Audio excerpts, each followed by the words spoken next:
பேசினா தீராத பிரச்சனையே இல்லைன்னு யாரோ சொல்லிட்டு போயிருக்காங்க. சொன்னவருக்கு நிச்சயமா கல்யாணம் ஆயிருக்காது. பேசுறதாங்க பிரச்சனையே. ஸ்டாட்டிஸ்டிக்ஸ் படி பெண்கள் ஒரு நாளைக்கு 20,000 வார்த்தைகள் பேசுறாங்களாம், ஆண்கள் 7,000 வார்த்தை தான். ஒரு கதை ஞாபகம் வருது. காட்டுல ஒரு சிங்கம், பெண் சிங்கம் இருந்துச்சான். அது நடக்கும்போது எங்கேயோ கால் முள்ளு குத்தினதுனால அப்படி கொஞ்சம் விஸ்கி நடந்துச்சான்.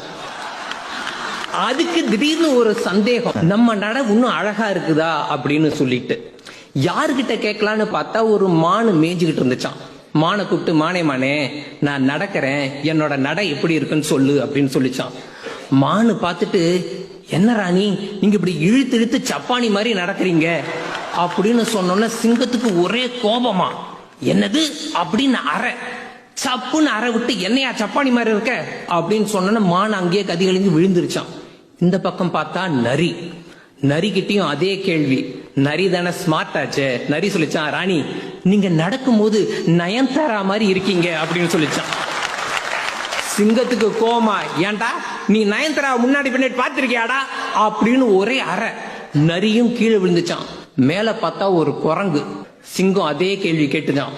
குரங்கு இப்படி சொன்னாலும் அற விழுகுது, அப்படி சொன்னாலும் அற விழுகுதுன்னு பேசாம காது கேட்காத மாதிரி இருந்து தப்பிச்சிருச்சான். அதனால் பெண்களே, நான் சொல்ல வருவது என்னவென்றால், நான் அழகா இருக்கேனா, என் ஃப்ரெண்ட் என்ன அவாய்ட் பண்றாளா, இது போன்ற அதி முக்கியமான கேள்விகளுக்கு உங்களுக்கே பதில் தெரியும். எங்களை கூட சேர்க்காதீங்க.